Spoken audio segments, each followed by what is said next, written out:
Señor y Dios de todo, te damos gracias por esta mañana al permitir que nuestros pasos se hayan dirigido a este lugar.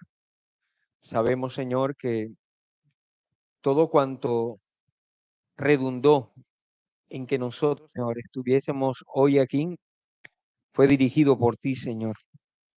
No ha sido casualidad, no es producto de nuestras decisiones, Señor, sino que tú conduces tiernamente, Señor, nuestra vida. Y sea cual sea la circunstancia, Señor, que permites que experimentemos para esta mañana, es buena, Señor, que nos ayuda a enternecer nuestros oídos a tu palabra, nuestro corazón a ser diligentes en el estudio de tu sagrada voluntad. Ayúdanos, Señor, en esta mañana te lo rogamos para gloria tuya en Cristo Jesús. Amén y amén. Bien, mis hermanos, entramos a esta parte final de esta escuela. Quiero dar gracias al director de culto por la introducción que hizo a la importancia de las confesiones de fe, por qué somos una iglesia confesional y por qué apartamos cada domingo también un tiempo para la formación en esta herramienta de enseñanza que resume nuestra comprensión de la Escritura. Entonces, el capítulo 25 es lo que estamos estudiando, la doctrina o la enseñanza del matrimonio. Para el día de hoy, entonces, vamos a estar abordando, más bien retomando en donde dejamos en la clase pasada. Recuerde que estábamos hablando de las libertades y las restricciones para entrar en el matrimonio.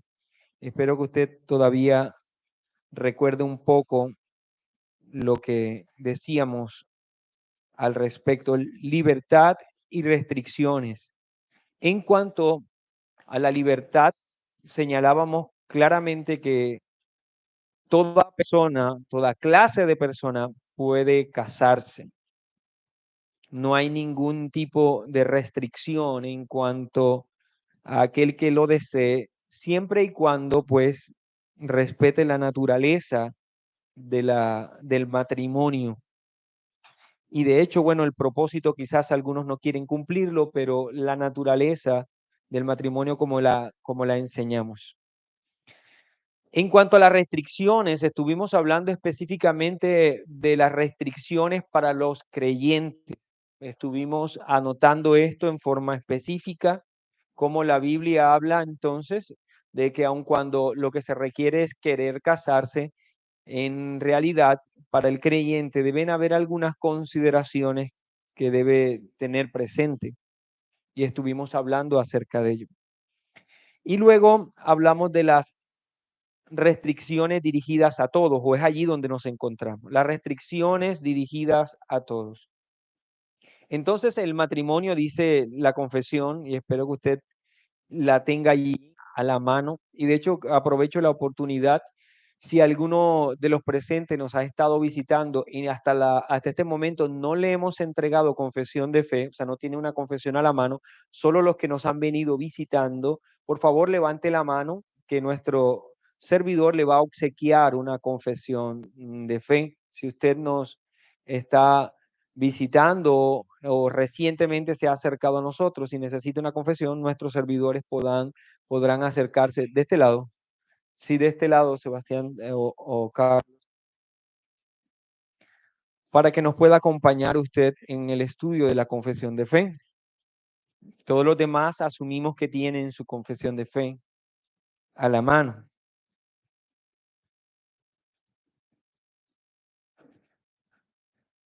Hicimos la pregunta en la clase pasada, ¿con quién es lícito y con quién es ilícito contraer matrimonio? Y decíamos que este tema es bastante controversial y que por estos días nuestro país incluso está también debatiendo sobre si se debe seguir penalizando o no el incesto, ya que la confesión de fe habla de cómo está prohibida eh, toda unión matrimonial dentro de los grados consanguíneos o afinidad que presenta la Escritura. Y esto es lo que nosotros debemos insistir como incesto. Las relaciones entre parientes en los grados prohibidos por la Biblia. Decíamos también en la clase pasada que la palabra incesto proviene del latín incestus, que quiere decir incasto o que no es puro. Y la Biblia le llama abominación a Jehová, le llama pecado. Y aquellos que rápidamente su mente vuela al momento de hablar del incesto hacia los primeros capítulos de la Biblia y dicen, ¿acaso Dios no fue el que mandó que se extendiera la raza humana y se procreara? Y esto obviamente iba a incluir entonces relaciones incestuosas. Pensamos entonces en cómo pudieron reproducirse los primeros padres y la raza humana si no caían en incesto. Esto es lo que creo que algunos de nosotros pudiera rápidamente afirmar de cómo se puede prohibir en la Biblia el incesto cuando Dios mismo ordena al comienzo en la escritura que relaciones incestuosas se lleven a cabo. Esto creo que es pertinente, ¿no? Para nosotros. Y vamos a ver entonces para este día la prohibición bíblica al incesto y la prohibición demandada. La prohibición bíblica y la prohibición demandada. En cuanto a la prohibición bíblica, podemos nosotros señalar claramente que quien prohíbe el incesto es Dios. Es Dios quien prohíbe el incesto. Y en forma específica, vamos a adentrarnos a Levíticos capítulo 18. Por favor, busque ese capítulo y vamos a estar dando pasos en el reconocimiento de la prohibición del incesto. Levítico 18. Considere primero la fuente autoritativa de la cual emana esta prohibición. Levítico 18, desde el versículo 9, habló Jehová a Moisés diciendo, habla a los hijos de Israel y diles, yo soy Jehová vuestro Dios. Así que estas palabras vienen de parte de Dios con la autoridad que solamente Él tiene. Es importantísimo que nosotros, al momento de acercarnos a una prohibición como esta, recordemos que ella no viene o no emana de el hombre ni las leyes que el hombre ha organizado, sino del mismo Dios y su autoridad. Ahora, vea el propósito de esta ley, que se encuentra en el versículo 3. No haréis como hacen en la tierra de Egipto, en la cual morasteis, ni haréis como hacen en la tierra de Canaán, a la cual yo os conduzco, ni andaréis en sus estatutos. Dios entonces va a, si se puede decir así, a filtrar esta conducta que era muy natural en los egipcios y que era muy natural también en la tierra de Canaán. Esta ley tiene el propósito entonces de conducir al pueblo en una práctica sana, una práctica legítima del matrimonio, y esto entonces dejando a un lado el incesto. Entonces guiar al pueblo para que éste sea un pueblo diferente. Y esto nos ve mucho, pues la inmoralidad pudiera ser permitida por nuestra sociedad. La inmoralidad pudiese ser elevada incluso a la categoría de derecho en medio nuestro, y es lo que está sucediendo en una sociedad como la nuestra. Puede ser defendida por la sociedad, puede ser respaldada por la ley, pero esto no es razón para que nosotros la practiquemos. Y esto es lo que Dios está diciéndole al pueblo de Israel. Así lo hacían los egipcios, así lo hacen en Canaán, pero esta ley es para que ustedes obedezcan mis estatutos y no los estatutos de estas naciones. Por lo tanto, la fuente de esta ley es Dios y el propósito es guiar al pueblo para que el pueblo sea diferente. En medio de nuestra nación se podrá permitir a través de decretos y de leyes la inmoralidad, pero eso no nos obliga a nosotros a practicarla. Esto no nos obliga a nosotros a practicar. Pudiera entonces ser que a la vuelta de unos cuantos años el incesto en Colombia deje de ser delito, pero por el hecho de que en Colombia ya no sea reconocido, no sea punible, no quiere decir que nosotros vamos a practicarlo, porque nosotros somos guiados por la palabra del Señor. Ahora miremos de lleno la norma como lo establece el Señor. Levítico 18, versículo 6.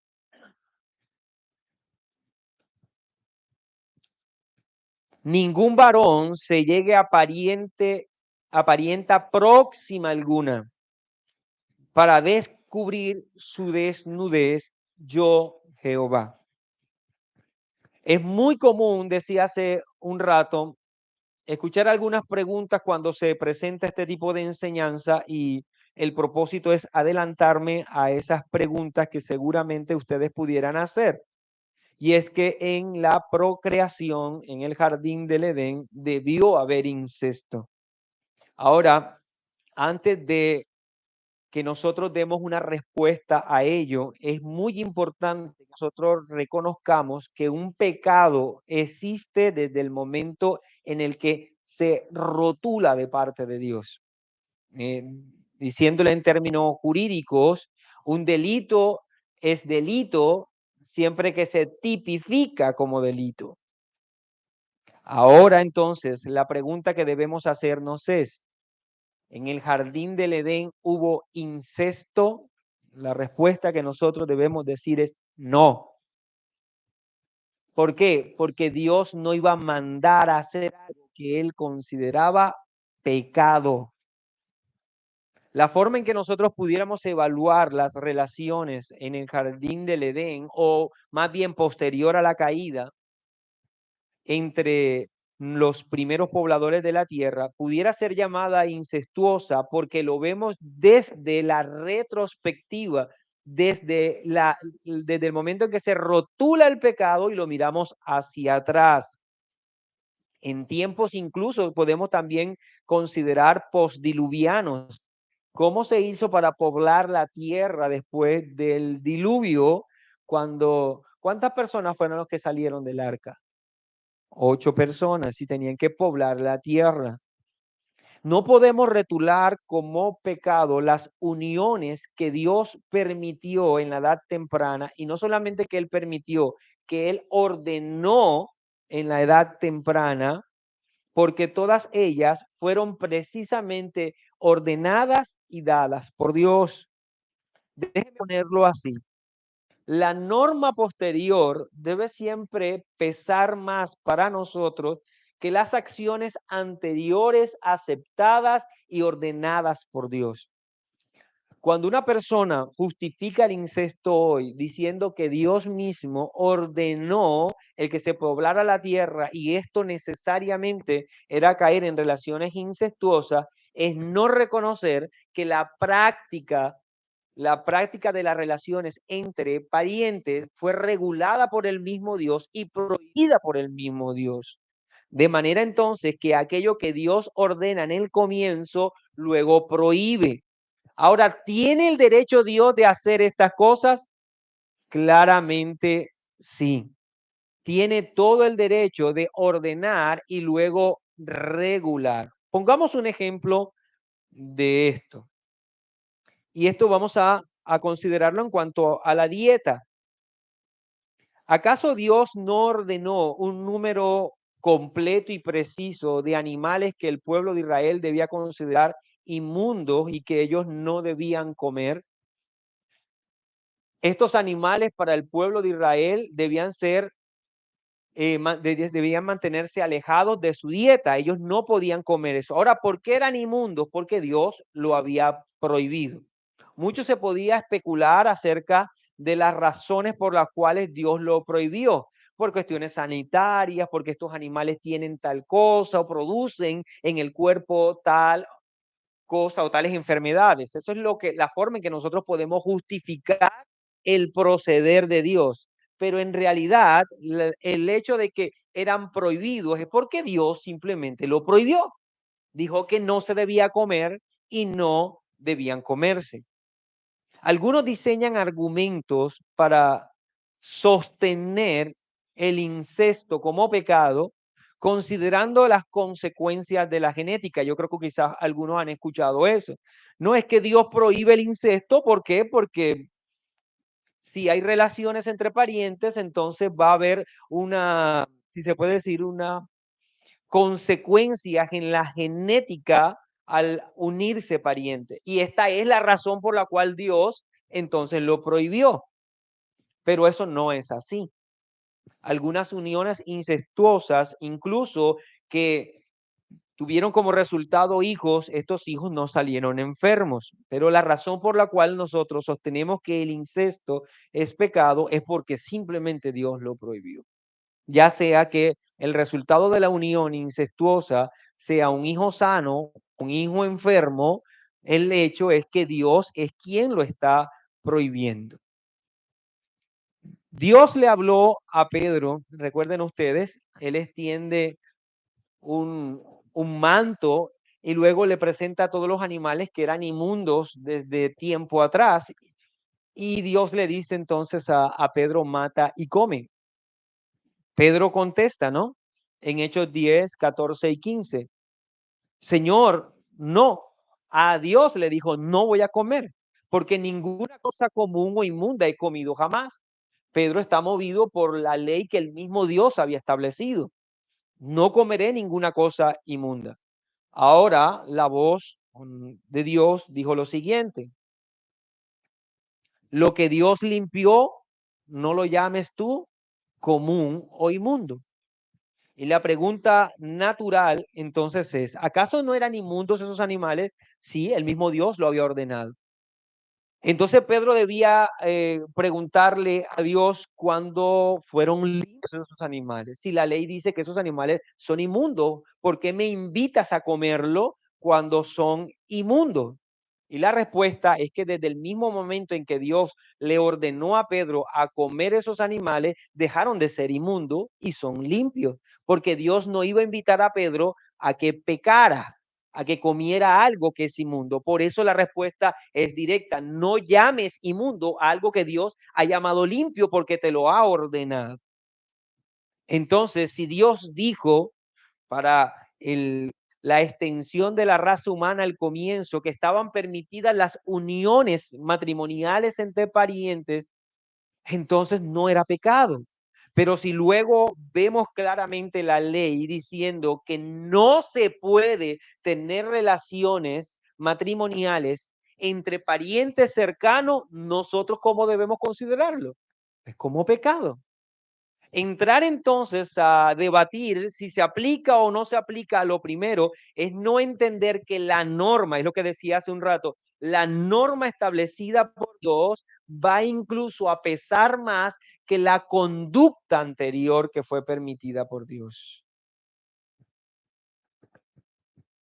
Ayúdeme entonces a identificar esas relaciones familiares y sanguíneas que Dios está prohibiendo en forma rotunda, diciendo que son pecados.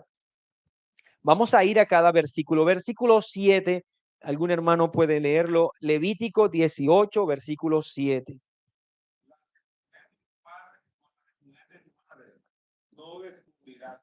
Su madre es, no descubrirá su descendencia. Entonces, ¿es pecado de incesto tener relaciones sexuales con padre o madre?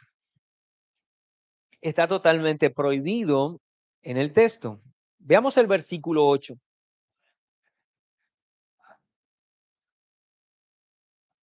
Ahí no está hablando de la mamá, sino de la mujer de su padre. Por lo tanto, es pecado tener relaciones sexuales matrimoniales con la madrastra o padrastro.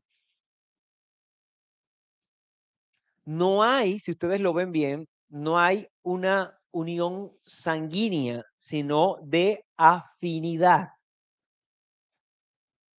Entonces, si lo ven bien, quizás en esta unión de afinidad no iba a dar como resultado hijos enfermos, porque no hay una relación sanguínea. pero está prohibida la relación afín. Ya hay una relación allí, es la madrastra. Recuerden que este es el pecado que condena el apóstol Pablo en la carta a los Corintios. Leamos el versículo 9.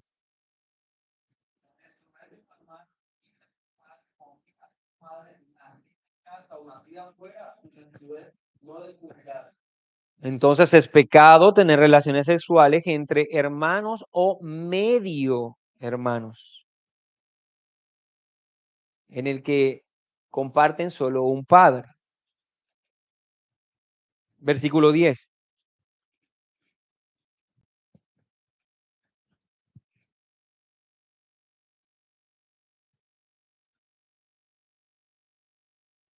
Es pecado entonces tener relaciones sexuales con nietos. Nietos. Versículo 11.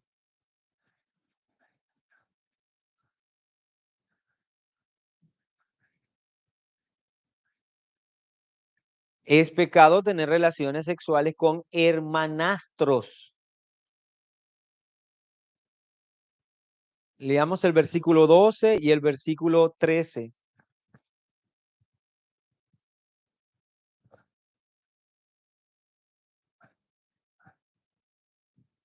El 13 también.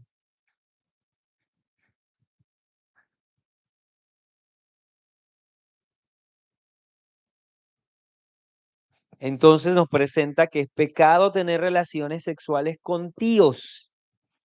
Con tíos. Versículo 14.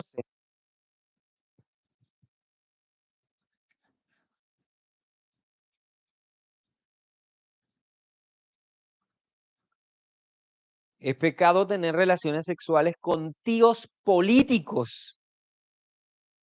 Tíos políticos. Leamos el versículo 15.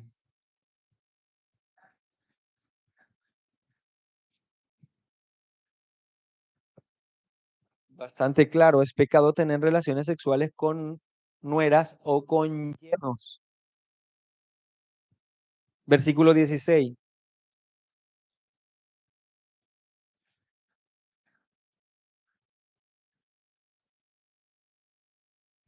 Es pecado tener relaciones sexuales con cuñados.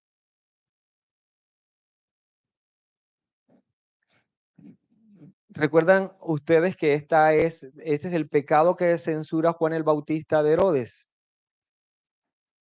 Estaba con su cuñada. Versículo 18.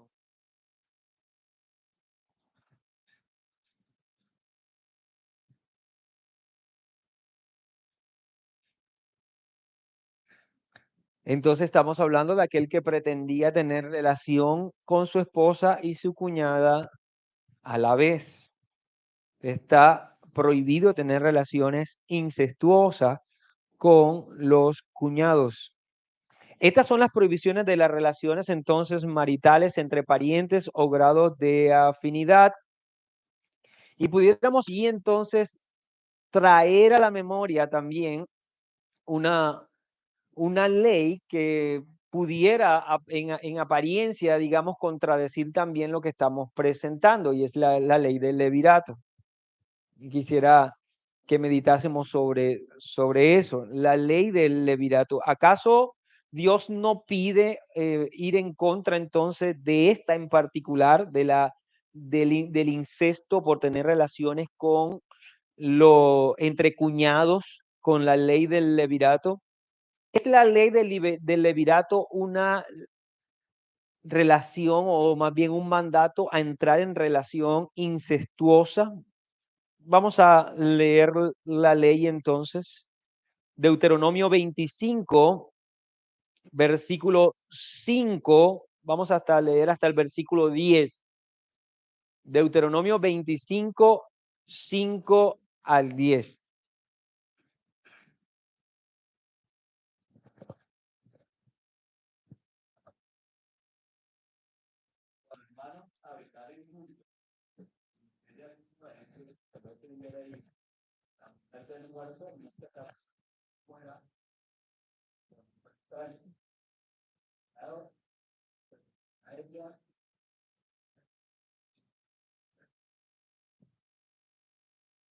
el momento que ella llegue allí, se da muerto para que el hombre de el hombre llegue a tocar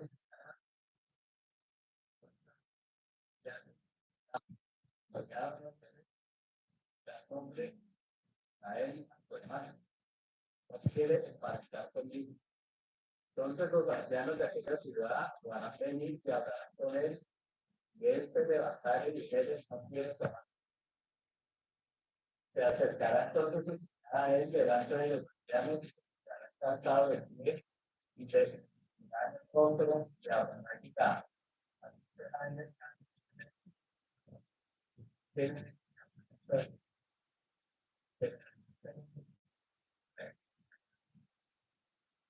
Muchas gracias. Hay algunas cosas que debemos tratar con sumo cuidado de esta ley, la ley de levirato. Levir traduce hermano, así que se trataba de la ley del hermano. Y es muy importante reconocer el carácter judío y nacional de esta ley. El propósito de esta ley es que el pueblo de Israel, en ellos se diese la extensión de la estirpe, de las tribus y de cada una de los linajes, de los nombres, y que estos no se perdieran en la fortaleza misma de la nación a través del linaje.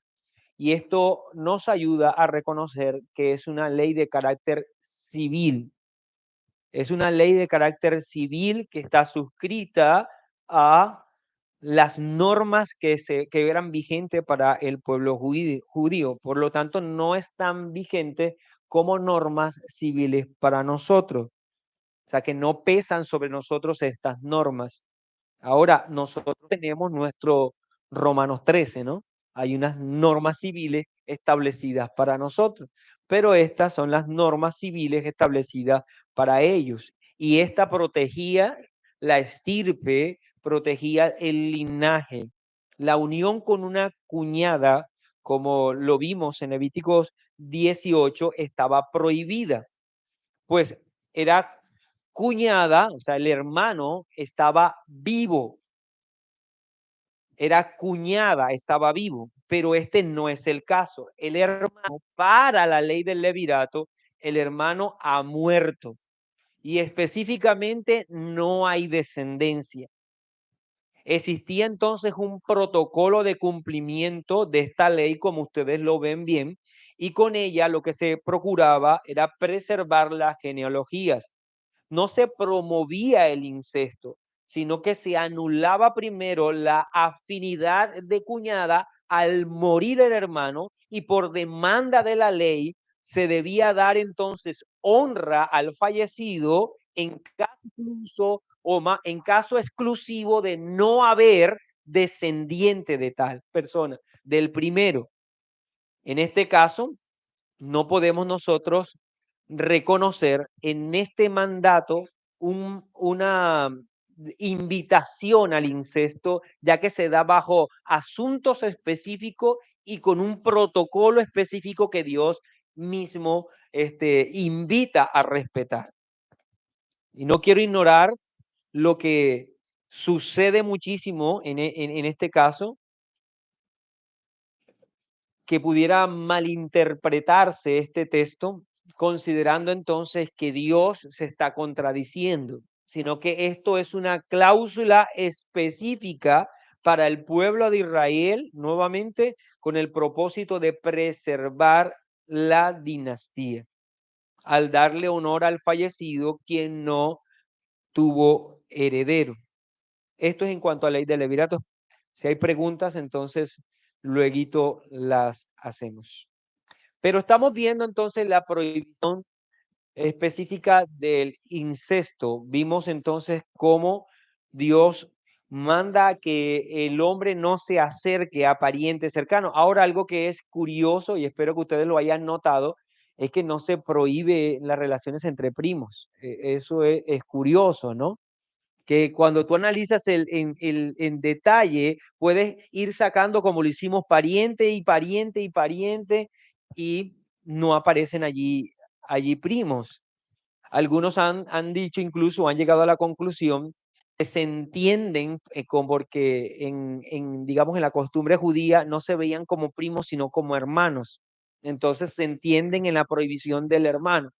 Y por eso algunos también consideran que solo se permiten las relaciones maritales entre primos lejanos, no primos cercanos. Pero eso son meras especulaciones. El pasaje como tal, en el término primo no aparece allí. Ahora, quisiera también entonces, frente a esto, tratar algo que considero como sociedad nosotros vivimos y que es una realidad incluso para muchos de los presentes, y es no ignorar que en medio de los lazos familiares se presentan, se presentan las relaciones incestuosas, pero por medio del abuso sexual o las violaciones. Y con esto, ¿qué quiero decir? Que lo que se entiende como categoría de incesto son las relaciones sexuales consentidas.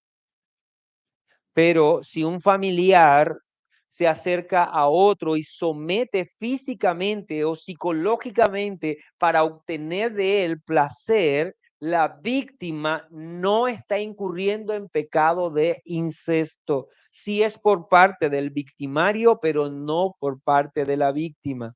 Claramente las violaciones no son parte del quebranto de la ley por parte de la persona que ha violado. Si ha incurrido en incesto el violador, porque recuerde usted que hablamos de relaciones matrimoniales el corazón de la misma es el consentimiento, donde hay consentimiento. Vamos a ver un texto bíblico, Deuteronomio 22, versículo 25 y 26. Deuteronomio 22, 25 y 26. Leamos ese texto.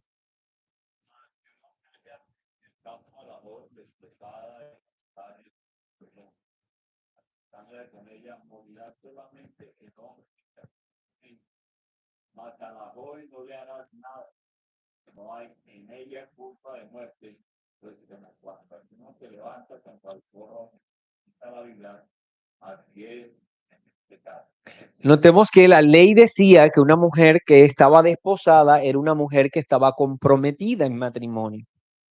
Y si se hallaba que esa mujer comprometida en matrimonio se había acostado con alguien que no era el que la desposó, la ley decía que esa mujer debía morir. Esta joven desposada es violada. Entonces, lo que si seguimos en la norma, si no se hace claridad en este asunto, esta joven debía morir. Pero la norma allí establece entonces que cuando es violada, quien muere es el violador. Al que se le debe darle muerte es el violador. Aquella que no tiene culpa, como lo dice el texto, no hay en ella culpa de muerte. Pues cuando alguno se levanta contra su prójimo y le quita la vida, así es en este caso. Así que lo que acabamos de leer, si lo vemos bien, nos habla de la magnitud de una falta tan grave al considerar incluso como pena de muerte cuando un hombre se acerca a una mujer para violarla. Desde la perspectiva divina, el pago justo por esa falta es la muerte. Porque desde lo que Dios evalúa es como si se le quitase la vida. Así dice. Como el que se levanta contra su prójimo y le quita la vida, así es en este caso. Por eso se debe pagar con la pena capital. Dios impone entonces la pena capital. Y mire las palabras registradas, compara la violación con un asesinato. Entonces, el incesto consentido es condenable, es pecado a los ojos de Dios, pero las violaciones son una aberración que ofende en sumo grado a Dios hasta el punto que él establece pena capital. En el segundo libro de Samuel, en el capítulo 13, recuerdan ustedes, el príncipe Amón violó a su media hermana Tamar. Y para esta mujer, esto representaba tal vergüenza que incluso le pidió a su propio violador que se casase con ella. Porque desde la perspectiva judía, la virginidad tenía un gran valor. Y si una mujer perdía su virginidad no estando casada, era perder su honra, perder su valor. Esta mujer es violada y aún le pide a su violador que se case con ella, porque quedaría deshonrada el resto de su vida. Había tal estima la virginidad en tiempos bíblicos. Esta se debía entregar solo en el lecho matrimonial. Absalón, el hermano de Tamar, ¿qué hizo? Mató a Amnón, disgustado por lo que él había hecho. Y esto no era otra cosa que la aplicación, claro, él no la debía aplicar, pero él lo hizo, aplicación de la ley por su propia mano. Violador tiene que morir. Pero nuevamente esto sirve para que nosotros entendamos la estima que se tenía a la virginidad. Consideremos eso a la luz de lo que ocurre hoy. En conclusiones, mis hermanos, el matrimonio debe darse entre un hombre y una mujer que estén libres de estos impedimentos, que voluntariamente deseen expresar públicamente su deseo de unirse en sagrado vínculo matrimonial. Ahora, por las distorsiones, los abusos, por el abandono, las obligaciones contraídas, por todo esto, el Estado ha tratado de proteger o establecer los parámetros y obligaciones de los unidos en el sagrado vínculo. Por esto, quiero que terminemos estas clases hablando de la prohibición demandada. La prohibición demandada. Vamos a ver nuevamente la confesión de fe. El matrimonio no debe darse dentro de los grados de consanguinidad o afinidad prohibidos en la palabra, ni pueden tales matrimonios incestuosos legalizarse jamás por ninguna ley humana, ni por el consentimiento de las partes, de tal manera que esas personas puedan vivir juntas como marido y mujer. Ninguna ley humana debe llamar matrimonio a una unión incestuosa. Es rebelión del Estado a la orden divina, aun cuando esta unión incestuosa sea consentida, aun cuando las partes consideren que se aman, es abominación a Dios. Entonces, si lo vemos bien, hay una prohibición establecida en la Biblia, pero también una prohibición demandada. La demandada es que nadie debe llamar matrimonio a una unión incestuosa.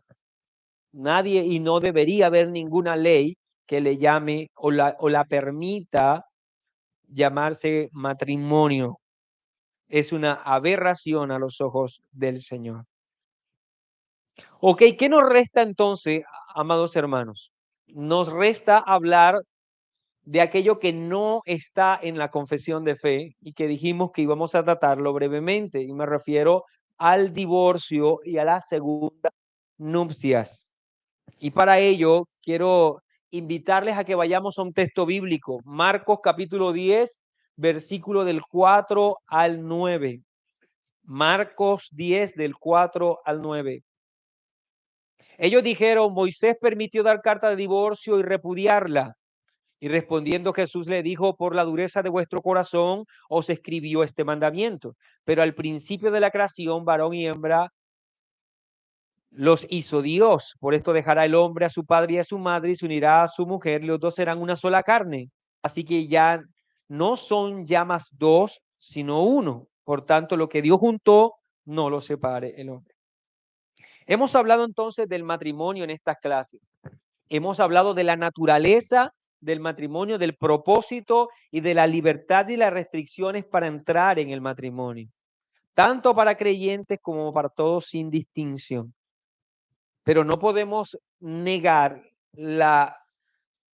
lo que es evidente, y es la presencia de la ruptura de algunos matrimonios en lo que se conoce como el divorcio. No podemos negar que el divorcio está registrado en la Biblia y este se encuentra presente incluso en medio de nosotros. Aún podemos decir que parejas de creyentes se divorcian todos los días, más de lo que quisiéramos. El divorcio deja dolor a su paso.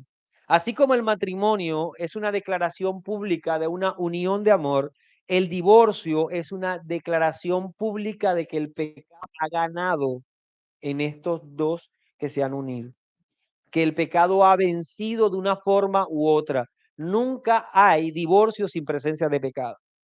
Siempre es por causa de pecado. Ahora, la belleza del diseño del matrimonio es enlodada siempre por la presencia del pecado, o en las palabras de Cristo, la dureza del corazón es lo que hace que exista el divorcio. La Biblia no solamente reconoce el divorcio, sino que presenta causas legítimas para él. Causas legítimas. Algunos niegan esta causa. De hecho, dentro de las enseñanzas, los dogmas del catolicismo, la única forma en que se puede un hombre separar de una mujer es con la muerte. Pero la palabra de Dios es la única que puede legislar sobre la unión matrimonial. Y el problema con definir matrimonio desde el orden civil, porque si nosotros definimos matrimonio desde la perspectiva civil, si el matrimonio es porque una nación, un gobierno, una legislación lo define, entonces esa misma legislación puede definir cómo son causas para su nulidad. Y si nosotros hacemos una pregunta simple en nuestro territorio, cualquiera que esté casado pero desee no seguir en ese estado, puede solicitar el divorcio y legalmente conseguirlo, ya sea que las dos partes estén de acuerdo o solamente uno lo quiera así.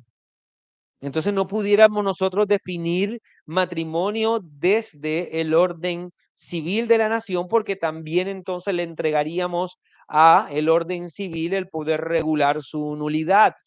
Pero nosotros vemos la escritura como aquella que nos guía en el entendimiento del matrimonio, por lo tanto la escritura es la única que puede establecer la forma en que pueda haber una nulidad del matrimonio. Y existen tres causales bíblicas de divorcio, para divorcio. Tres causales. Vamos a hablar de ellas, que permítame darlas primero.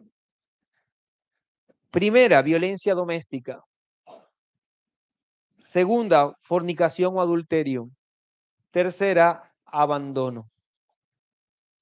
Violencia doméstica, fornicación o adulterio, abandono. Y quiero antes de tratar cada una de ellas, poder señalar que dos de ellas se encuentran en forma explícita en la escritura y una de ellas en forma implícita. Y voy a empezar por la implícita y me refiero a la violencia doméstica. Creo que puede ser la más compleja de todas. La violencia doméstica debe ser entendida, y cuando hablamos de ella no nos referimos a los conflictos domésticos. Porque si cada vez que usted tenga una discusión con su esposo se va a divorciar, pues no duraría nada un matrimonio. No estamos hablando de conflictos. No me refiero a la diferencia, ni siquiera a los disgustos, al enojo, a las peleas. Nada de eso es violencia doméstica. Por violencia doméstica hago referencia a la agresión física con el propósito de doblegar al otro. violencia física con el propósito de doblegar al otro. Y algo que nosotros vamos a notar es que esta se presenta en forma creciente. La violencia doméstica inicia con un pequeño maltrato y puede terminar con la vida. Puede nacer con un grito y crecer hasta llegar a golpes directos, sometimientos agresivos. Y debemos ser muy cuidadosos en la definición de la violencia doméstica. Esto podría presentarse como una puerta para, ante cualquier diferencia de los casados, que ellos piensen en el divorcio. Es que yo estoy siendo violentado, o una mujer puede decir que está siendo violentada solo porque está teniendo diferencias con su esposo, o con su esposo no piensa igual que él, o le dijo que no a algo. Las diferencias deben ser tratadas, los problemas deben ser resueltos, los conflictos deben asumirse un proceso incluso disciplinario si es necesario, deben enfrentar las partes y deben buscar las medidas para restaurar su relación, pero por ninguna razón debemos llamar a una mujer o a un hombre que ven el deseo de hacerle daño al otro. Eso es un mero conflicto, que eso es un mero problemita, algo que es una diferencia nada más. La violencia es en esencia ultrajar la esencia del vínculo matrimonial. Y por eso es que es tan grave, porque atenta contra la esencia misma del vínculo matrimonial. Considere algunos pasajes, Efesios 5, 25 hasta el 29. Maridos, amad a vuestras mujeres, así como Cristo amó a la iglesia y se entregó a sí mismo por ella, para santificarla, habiéndola purificado en el lavamiento del agua por la palabra, a fin de presentársela a sí mismo a una iglesia gloriosa, que no tuviese mancha ni arruga ni cosa semejante, sino que fuese santa y sin mancha. Así también los maridos deben amar a sus mujeres como a sus mismos cuerpos. El que ama a su mujer, a sí mismo se ama, porque nadie aborreció jamás su propia carne, sino que la sustenta y la cuida, como también Cristo amó a la iglesia. Cristo ama a la iglesia. Ahora, ¿Cristo no disciplina a la iglesia? Claramente. ¿Cristo no distancia su luz por momento de la iglesia? Sí. Es fuerte con la iglesia en cuanto a su instrucción y dirección, pero no maltrata a Cristo su iglesia. Y el texto nos habla entonces de cómo en la unión matrimonial el maltrato es algo tan grave como atentar contra nuestro propio cuerpo. Sustentar y cuidar. Si no se sustenta y no se cuida, se aborrece. Es lo que el texto está señalando. Y cuanto más el maltrato, si se trata de una sola carne, es improcedente la agresión, es anular las promesas del pacto. Cuando un hombre y una mujer o una mujer se acercan al otro a agredirle, están anulando por práctica las promesas del pacto. Colosenses 3:19, maridos, amad a vuestras mujeres y no seáis ásperos con ellas. La prohibición es directa. O primera de Pedro 3:7, vosotros maridos igualmente vivid con ella sabiamente, dando honor a la mujer como a vaso más frágil y como a coheredera de la gracia de la vida, para que vuestras oraciones no tengan estorbo. No importa el cómo pudiera estar considerándose a sí misma la mujer o el comportamiento que ella pudiera estar teniendo en el momento, esta instrucción no es sino para el hombre, para que considere a su mujer como vaso más frágil, así ella no tenga de frágil nada. Pero tiene que verla como vaso más frágil, porque la violencia es improcedente con pasajes como este. Entonces la violencia doméstica claramente está prohibida por la Escritura. De hecho, considérelo de esta manera, amado hermano. Si producto de la gracia común, en donde no hay revelación especial, si producto de la gracia común Dios guía al Estado para penalizar la agresión doméstica, haríamos nosotros mal. Entonces, al tolerarla, al considerar que es algo que una mujer o un hombre deben soportar. Digo mujer o un hombre porque sabemos que es creciente cada vez más la agresión de parte de las mujeres para los hombres en el vínculo matrimonial. Entonces no pudiéramos invitar a una mujer que está siendo agredida o a un hombre que está siendo agredido a que siga adelante con el matrimonio, que no abandone, que se quede en ese lecho, aun cuando ha visto en los ojos de su esposo o de su esposa el deseo de hacerle daño. No podemos de ninguna manera, a la luz de la Escritura, considerar entonces que el matrimonio pudiera seguir. ¿Por qué? Porque la agresión desnaturaliza la esencia del matrimonio. Segunda razón es por fornicación o adulterio. Mateo 5, 31 y 32 dice: también fue dicho, cualquiera que repudia a su mujer, dele carta de divorcio. Pero yo os digo, y estas son palabras del Señor, que el que repudia a su mujer, a no ser por causa de fornicación, hace que ella adultere. Y el que se casa con la repudiada comete adulterio. El repudio o divorcio es legítimo si es por causa, dice el texto, de fornicación. Ahora, es interesante que el Señor presente la palabra fornicación, el pecado de la fornicación, cuando se está hablando de matrimonio. Eso es interesante, ¿no?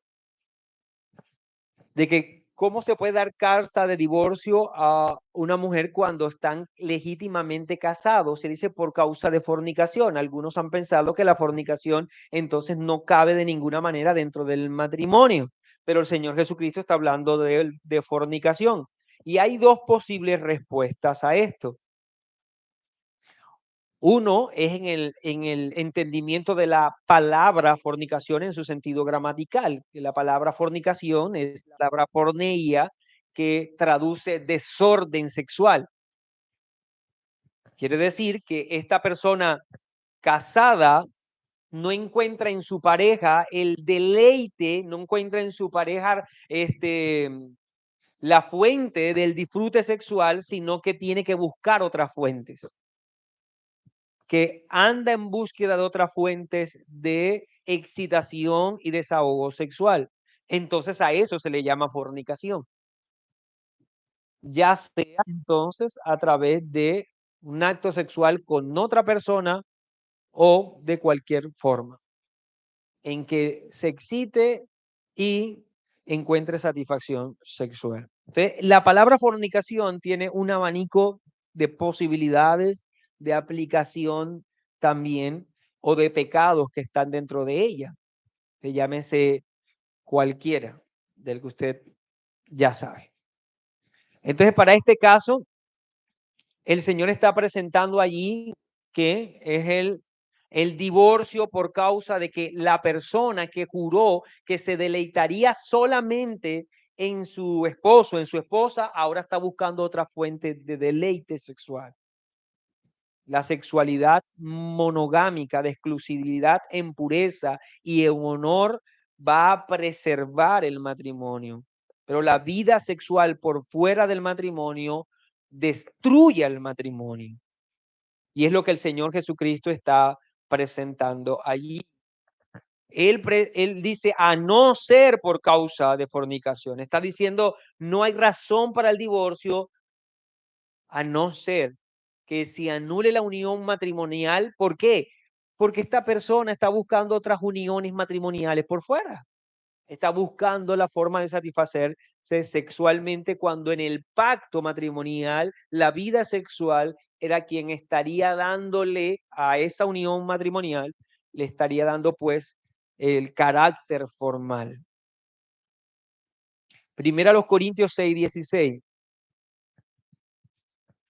Es en razón a esto que dice Pablo, primero a los Corintios 6:16. ¿O no sabéis que el que se une con una ramera es un cuerpo con ella? Porque dice, los dos serán una sola carne. ¿Qué está citando Pablo en este texto? Está citando nuestro texto a memorizar, ¿verdad? Está diciendo entonces que desde el comienzo se estableció que el hombre se uniría a su mujer y los dos serían una sola carne. Y está diciendo, si este casado se está uniendo a una ramera, está siendo un adúltero porque está haciendo una sola carne con una ramera. Entonces, ¿cómo podría sostener este hombre un matrimonio y aquello que formaliza el matrimonio, que es la unión marital en una sola carne, cuando está teniendo precisamente relaciones sexuales por fuera del matrimonio? Ha dejado nulo su primer matrimonio. ¿De cómo podríamos conciliar que el hombre sea una sola carne con su mujer y una prostituta al mismo tiempo? Claramente se está uniendo en adulterio o fornicación y ha anulado los beneficios del pacto matrimonial construyendo otro matrimonio. Esta es la razón por la que Cristo dice que si no es por esto, nótelo bien, que si no es por esto, el hombre que se separa de su mujer, por poner un ejemplo, que se separa de su mujer porque su mujer no es hacendosa, que llevan ya 10 años de casado y todavía no sabe hacer un buen aseo en la casa. Y dice, yo no quiero estar más contigo y se separa. Dice que si no es por causa de fornicación, esta mujer al unirse con otro hombre está siendo una adúltera. ¿Por qué? Porque la causa del divorcio no fue legítima y está a través del divorcio invitando a que esta mujer se una a otro hombre y allí sí hay entonces pecado, hay adulterio. Por eso el Señor se puede decir estrecha esto que estamos presentando como la razón para el divorcio. Está diciendo cuando se cae en adulterio, entonces hay razones para disolver el matrimonio. Si no es así, ella sigue casada, pues no hubo nulidad a los ojos de Dios. Mateo 19:9. Yo os digo que cualquiera que repudia a su mujer salvo por causa de fornicación y se casa con otra mujer, el que se casa con la repudiada adultera, porque no fue repudiada legítimamente o en conformidad con la ley de Dios. Y yo quiero también ser cuidadoso en este punto. La fornicación o el adulterio llegan a la parte ofendida, y póngalo allí o subráyelo, entrega a la parte ofendida legítimo derecho de anular el matrimonio, pero que si lo vemos bien, no es otra cosa sino formalizar lo que ya ocurrió. Porque aquel que se une a otra persona que no es su legítimo esposo o esposa, está anulando el matrimonio, está anulando el pacto. Y lo que da el Señor o lo que entrega el Señor es legítimo derecho al ofendido para formalizar eso y decir no más. O sea, no vamos a seguir juntos porque has anulado el matrimonio. Esto es lo que la Biblia enseña. Ahora, el llamado que siempre se debe hacer es a considerar si por parte de aquel que ofendió, o sea, del adúltero, hay arrepentimiento genuino. Si estamos hablando de creyentes, que pudiera un creyente caer en este pecado vergonzoso, entonces si hay un genuino arrepentimiento de esa parte ofensora. Y si la parte ofendida quiere extender gracia y considera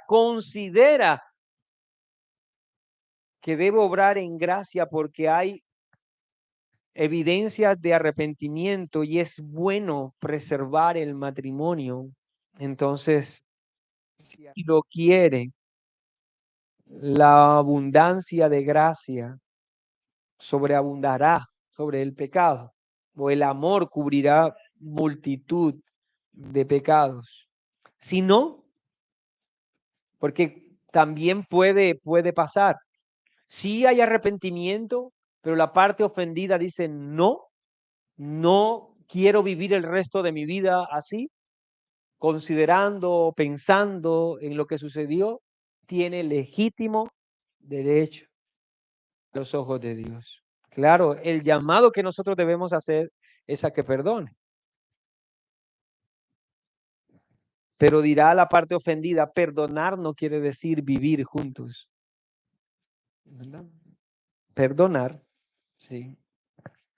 La tercera razón, entonces, bueno, repasemos, estamos hablando de razones legítimas. La primera, violencia doméstica. La segunda, adulterio, fornicación. La tercera es en razón o por razón de abandono. Y con esto me refiero al abandono del hogar por parte del inconverso.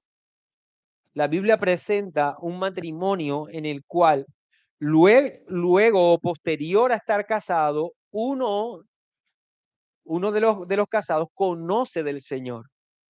O sea, conoce la gracia. Cuando en el matrimonio uno de ellos conoce del Señor, el creyente debe permanecer en obediencia a los mandatos de Dios, aun cuando ahora esté en un matrimonio de unión o de yugo desigual. Cuando se unió no eran yugo desigual, los dos eran inconversos. Pero luego la gracia brilló en el corazón de uno de los dos y ahora pasan a ser un yugo desigual. La Biblia invita a que aquel que es creyente permanezca fiel, según la Escritura, a todo lo que demanda el matrimonio. ¿Por qué? Porque era matrimonio antes de que llegase la gracia. Recuerde, los inconversos se casan y es legítimo. Sí, eso lo decíamos en la clase pasada. Antes entonces de que esta persona fuera creyente, hubo matrimonio y se debe seguir siendo fiel al matrimonio.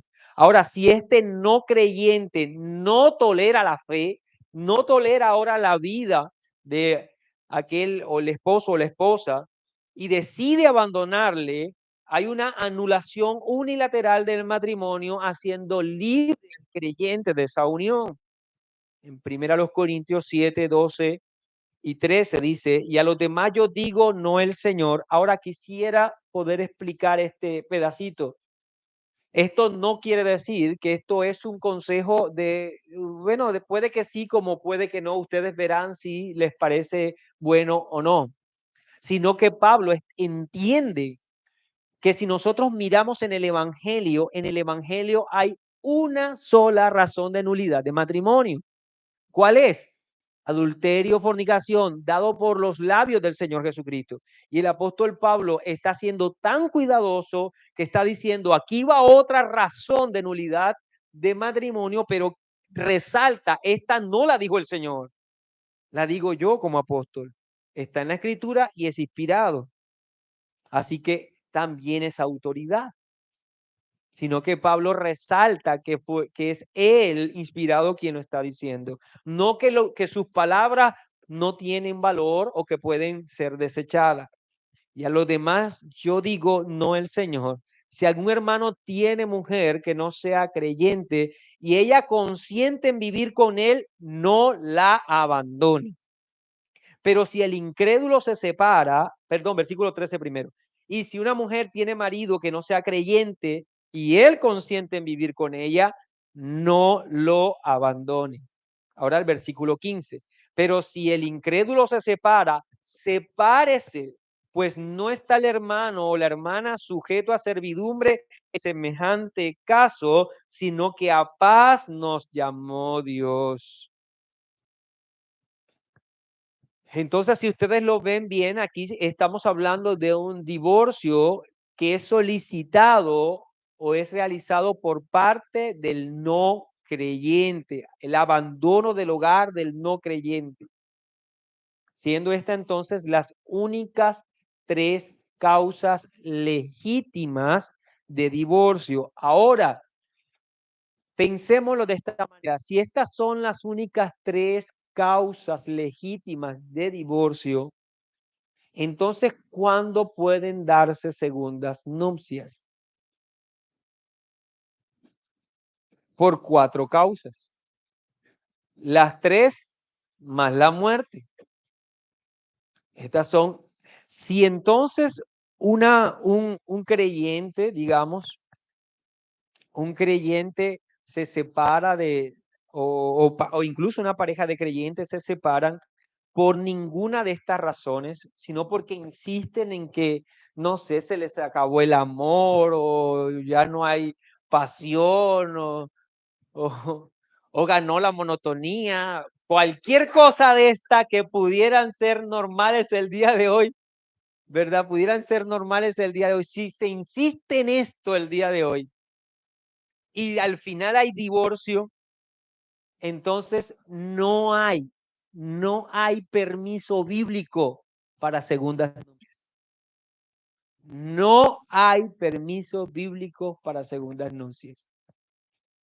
Primera los Corintios 7, 10 y 11 dicen: pero a los que están unidos en matrimonio, mando no yo, sino el Señor, que la mujer no se separe del marido. O sea, está diciendo allí claramente, el Señor ha dicho que se debe permanecer en matrimonio si no son por las causas que ya presentamos. Ahora el versículo 11, y si se separa, o sea, no hay razón para separarse, pero si se separa, quédese sin casar, dice, o reconcíliese con su marido.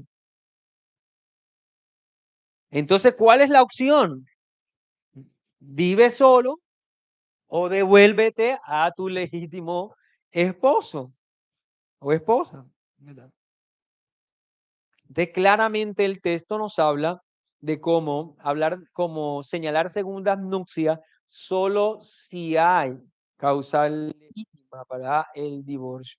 Si usted se separa por cualquier otra razón de las que nosotros no hemos mencionado aquí, porque insiste en ello, quédese soltero. Es lo que dice el pasaje. De lo contrario, caería en adulterio. Sí es bueno anotar eso. De lo contrario, caería en adulterio.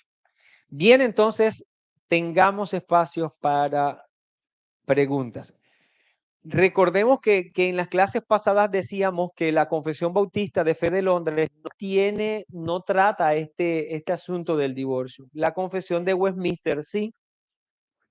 En el capítulo 22 de la Confesión de Westminster, por si ustedes quieren buscarlo, el párrafo 5 y el párrafo 6. Y hace unas anotaciones que considero son interesantes.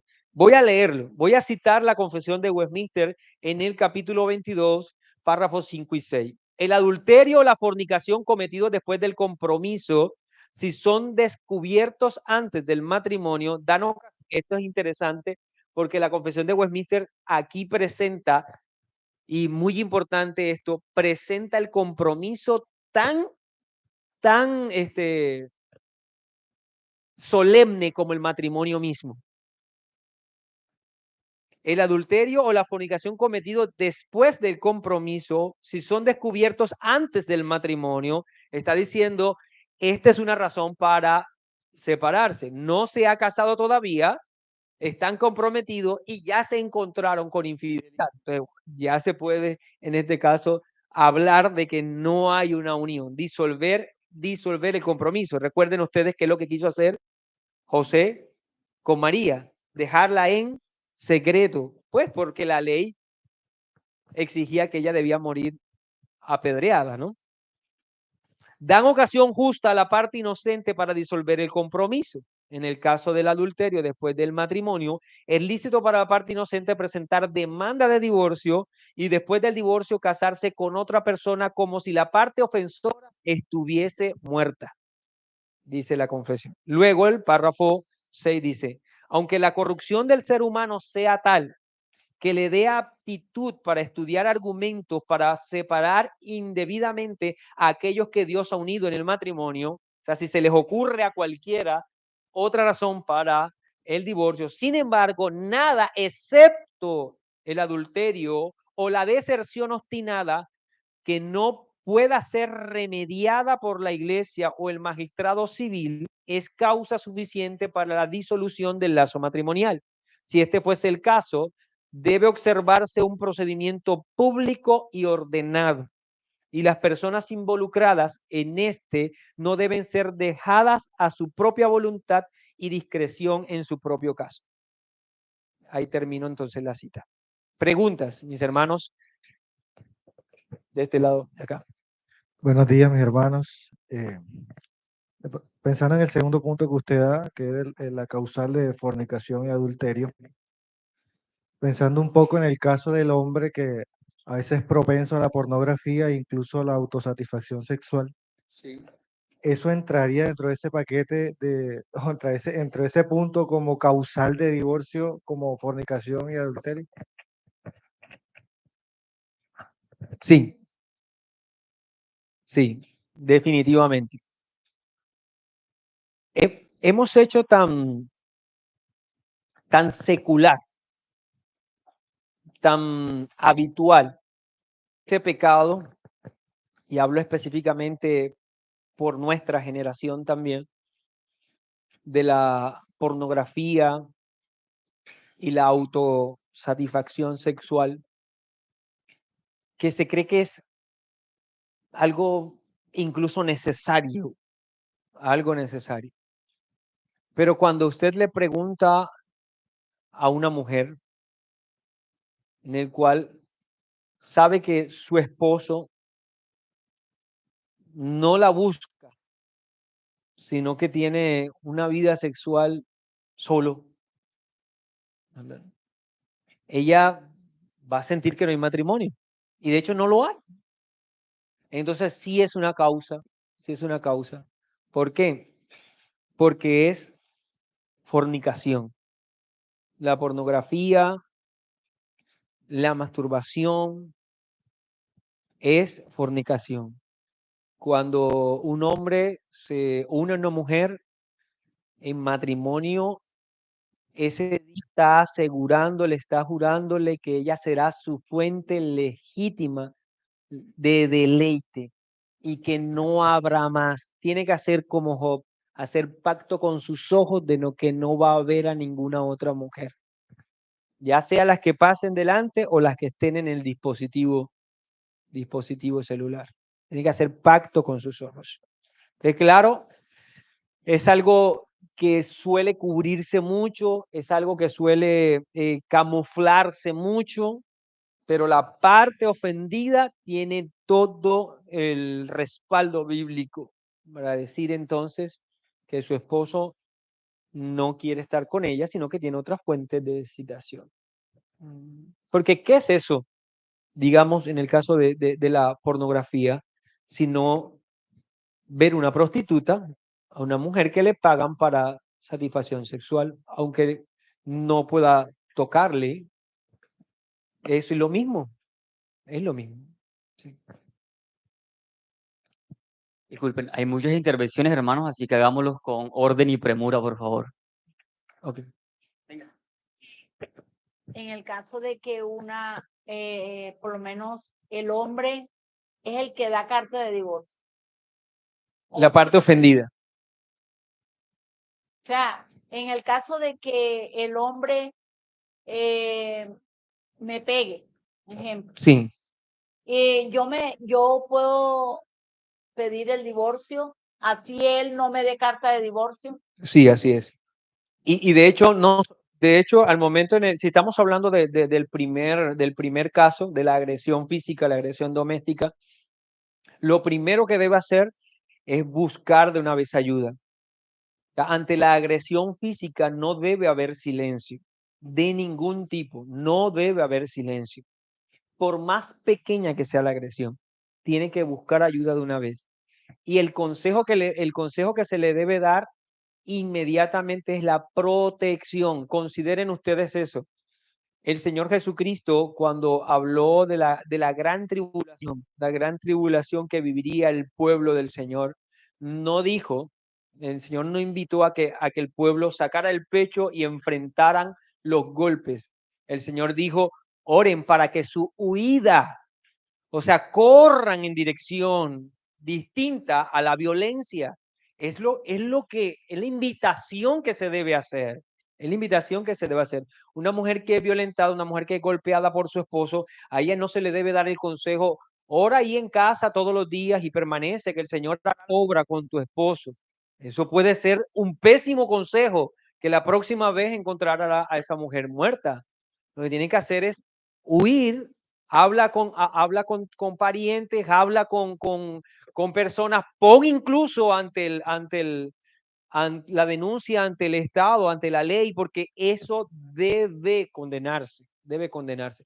Y la parte ofendida es la que debe dar carta de divorcio y debe pedir divorcio una vez. Así la parte ofensora no esté de acuerdo, por lo menos en nuestro país se puede utilizar, la figura no es cuando es de una sola parte es la que establece el divorcio por demanda, no recuerdo si se contencioso. Gracias. Muy bien. Buenos días, pastor. Buenos días. Una pregunta o dos. Con relación a la violencia psicológica entraría ahí también. Bueno, yo creería que hay una delgada línea allí, hay que saber cuándo es violencia psicológica en realidad, cuándo se quiere hacer daño. Y yo creería que siempre y cuando hay violencia psicológica, todavía se puede tratar. O sea, allí el asunto ya no es el corre, porque la otra persona puede decir lo que quiere, igual no le toca un pelo. Pero entonces se puede invitar a considerar, a hablar, a de alguna manera a ser claros en qué es lo que está sucediendo. Pero el asunto está en que cuando hay una agresión física es cuando necesariamente tiene que haber distancia, o sea, se tiene que proteger a la persona que está siendo agredida y esta persona tiene que buscar los medios para protegerse, es lo que quiero decir. Cuando la agresión es psicológica, todavía se podría pensar en que se puede hacer algo. O sea, se puede todavía conversar, se puede llegar a un proceso en el que quizás haya una restauración. Pastor, y No quiero decir cuando hay violencia doméstica no haya restauración. Sí, también hay restauración cuando hay violencia doméstica. ¿Sí? Pero la agresión física es la que da, digamos, da derecho a la parte ofendida a solicitar divorcio. la otra pregunta es, en el caso cuando hay adulterio, la persona ofendida puede volver a casarse, pero tengo entendido que la Biblia dice que el que ofendió no puede volver a casarse. Sí. De hecho, el que ofendió ya se casó, porque fue la razón por la cual se está dando el divorcio. Ya este tiene otra, diga, ya está viviendo con la otra o ya se acostó con la otra, entonces ya no. Sí, ya pecó, ya pecó. Sí, bíblicamente ese matrimonio es legal. Es que el asunto está en el que cuando se unió a esta mujer, como lo dice en el caso del Señor, de Pablo, aún con las prostitutas, una sola carne es con él. Es que piensa por un momento, lo que está diciendo el apóstol Pablo a estos hermanos, a los hermanos de Corinto es una locura lo que ustedes hacen al acostarse con una prostituta porque ustedes se están casando con una mujer que cuando ustedes salgan se casará con otro hombre. O sea, ¿cómo puede ser eso posible de que un creyente entonces esté casándose con todas las que se esté acostando cada vez? O sea, la vida sexual está reservada para el matrimonio. Dios lo diseñó así, para que sea solo en el matrimonio. Cuando uno pretende tener dos, digamos, dos fuentes de excitación sexual, o sea, tener relaciones sexuales con una y con otra mujer es un adúltero porque quiere tener dos estados matrimoniales. Dos estados matrimoniales. Entonces, por eso es que se pide que aquella persona que busca otro estado matrimonial que no es su legítimo, entonces se está anulando el matrimonio y entonces ya puede seguir con la otra o verá qué hace. Eso ya es algo independiente. Lo único es que el ofendido es el que tiene legítimo derecho a decir, no, no voy a seguir con él, en este caso. Buenos días. Pastor, una pregunta. Teniendo en cuenta que cuando es la causal por fornicación o adulterio, delante de los ojos de Dios ya queda anulado ese matrimonio. Sí, Sin embargo, pues existió un contrato legal, el matrimonio civil y demás. La parte ofendida debe esperar a que esto se anule de igual manera legalmente para contraer una segunda nupcia, o ya delante de los ojos del Señor pues puede buscar otro. sí. Debe esperar por el hecho de que nosotros estamos además, y sabemos muy bien que el matrimonio, nuevamente, el matrimonio se necesitaba la decisión de las partes, y nosotros entendemos que por sabiduría y en protección incluso a las partes, y eso también se evidencia cuando hay divorcio, algunos se casan siendo creyentes, ¿verdad? O en apariencia uno de los dos era creyente, obedecieron bien al Estado y celebraron o formalizaron un contrato nupcial, ¿verdad? Luego que en apariencia era creyente, mostró que no es ningún creyente, es un impío y deja el hogar. Entonces, el matrimonio como tal, a los ojos de Dios, que no quedó anulado, pero el contrato va a entrar a proteger bienes, que es lo que intenta hacer el Estado, proteger los bienes, y si hay hijos, proteger a los hijos. Entonces, es recomendable que se espere el proceso de la anulación conyugal a través del proceso jurídico. Eso es conveniente hacerlo para que a los ojos del Estado también esa unión quede deshecha o disuelta. ¿Sí?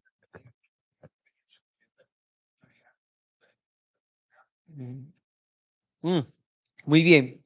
Que también entonces podría caer en bigamia desde de lo que del tema jurídico, ¿sí? Entonces es conveniente esperar a que desde la parte civil quede nulo o anulado el matrimonio. Buenos días. Buenos días. Pastor, referente al punto del abandono, dice que solamente,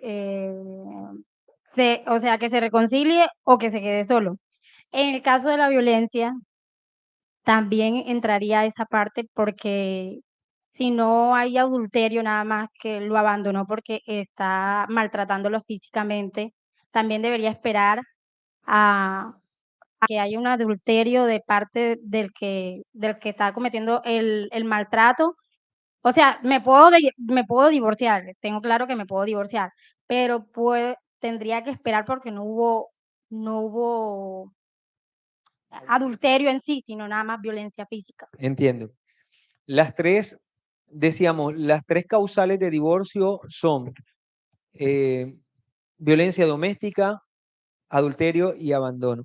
Estas tres, más una más, la de la muerte, es las que dan paso o dan posibilidad a las segundas nupcias. Quiere decir que como hay un legítimo divorcio, la persona puede volver a casarse. O sea, si, por decirte algo, si tú eres una mujer creyente, tu esposo es inconverso, tu esposo no soporta la vida cristiana que llevas o pretendes tener, no consiente el vivir contigo y te deja. Tú no vas a estar esperando a que él tenga vida matrimonial para poder casarse, porque de hecho desde el momento en el que ya él te dejó, ya no es tu esposo. Entonces de ahí en adelante, lo que haga con su vida no es tu problema. Entonces tú tienes tu vida y en tu vida podrás decidir casarte, tienes la libertad de casarte nuevamente porque fue un legítimo divorcio. O sea, lo que hace posible la segunda nupcia es que la separación o el divorcio se dio en forma legítima a través de las 4 causas bíblicas, ¿verdad? Las 3 que vimos más el caso de la muerte. Ese es.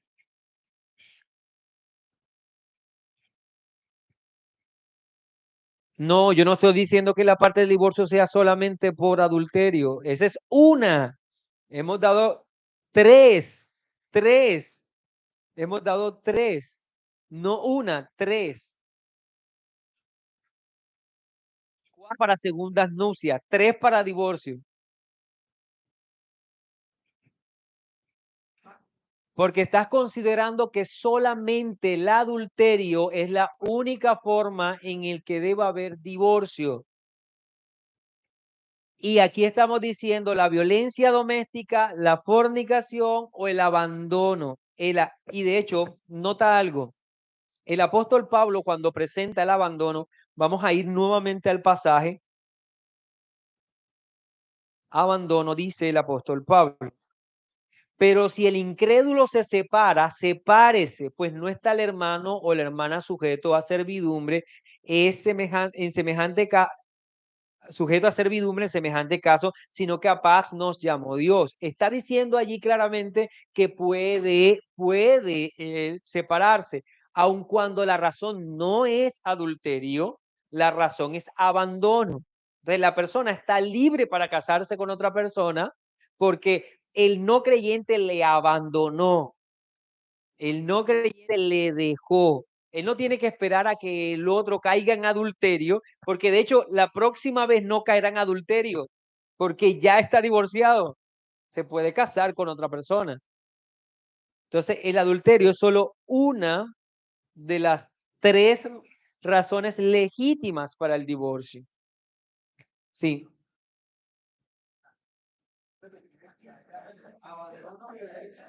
Sí, ok. No tiene que estar las 3 juntas. Sí, creo que es muy buena esa notación. Sí, sí. Adelante. Muy buenos días, pastor. Buenos días. Mi pregunta pues, también era sobre el adulterio. En el pasaje nos dice que aquel que repudia a la mujer y otro se llegase a ella, este era adúltero, ¿no? Ahora, ¿cuál es la responsabilidad en este pecado de aquel que repudió sin justa causa a su esposa? Porque, por lo menos, si miramos el contexto histórico en el que está plasmadas las palabras de Jesús, es una situación donde la mujer repudiada estaba prácticamente mandada a la prostitución o a la misericordia de los hermanos A o la de la familia o mendicidad. al pueblo. Sí, a la mendicidad. Entonces, ¿cuál es la responsabilidad en el pecado de aquel que sin justa causa repudia a su esposa o a su esposo? De hecho, creo que la intención del Señor Jesucristo, por la pregunta que le hacen, va más dirigida a eso. Porque me es lícito dar carta de divorcio por lo que yo quiera y por cualquier causa.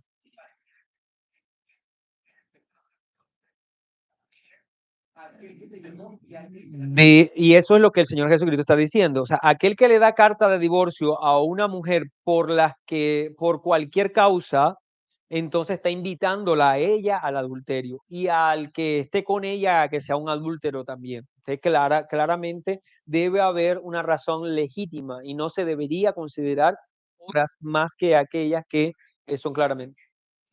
De hecho, es quien empuja a esta persona al adulterio. Entonces, claro que sí.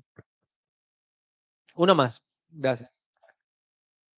Buenos días, pastor. Por favor, me explica 1 Corintios 7:14, porque el marido incrédulo es santificado en la mujer y la mujer incrédula en el marido, pues de otra manera vuestros hijos serían inmundos, mientras que ahora son santos. Sí, tenía toda la intención de saltar ese texto bíblico, Rosa. Porque cité el 11, el 12, y salté ese al otro para no tratarlo. Es un texto muy difícil, muy complejo. La única interpretación con la que yo he quedado satisfecho por el pasaje es que santificación allí no es en un sentido soteriológico. O sea, no es que la mujer va a salvar a su esposo, sino que la mujer, que aun cuando su esposo es inconverso, ella permanece allí en el matrimonio y sigue viviendo en piedad cristiana, a pesar de que su esposo es inconverso. Ella va a traer, digamos, va a traer gracia, va a traer beneficios a su hogar, aun cuando nunca brille la gracia salvadora en ese hombre, va a traer beneficio a ese hogar. Eso es lo que, sí, y así debería ser. La conducta de la mujer creyente con un impío debería ser de tal manera que brille ahí entonces esos beneficios de que por lo menos ella es creyente. Esa es la forma en que yo lo he entendido. Ok, bien. Mis hermanos, vamos a tener un receso, sí. ¿Te iba a hacer una pregunta? Dale, David. Disculpe, una pregunta, pastor. Si una persona que tiene como oficio el predicar la palabra, hablamos de un pastor, un maestro, es el que experimenta un proceso de adulterio, en el caso de haber un divorcio, una separación, él tendría, o sea, ¿cómo sería el proceso para él poder continuar ejerciendo esa labor? ¿Sí podría? Es la pregunta. Muy buena pregunta. Piensen de esta manera, piénsenlo de esta manera. Si estas son causales legítimas para que la parte ofendida solicite el divorcio, es tan vergonzoso que estas son penalizadas por el Estado. ¿Podría una iglesia considerar que esta persona que cayó en ese pecado vergonzoso de esta lista que presentamos, ostentar un título para guiar a otros en la fe?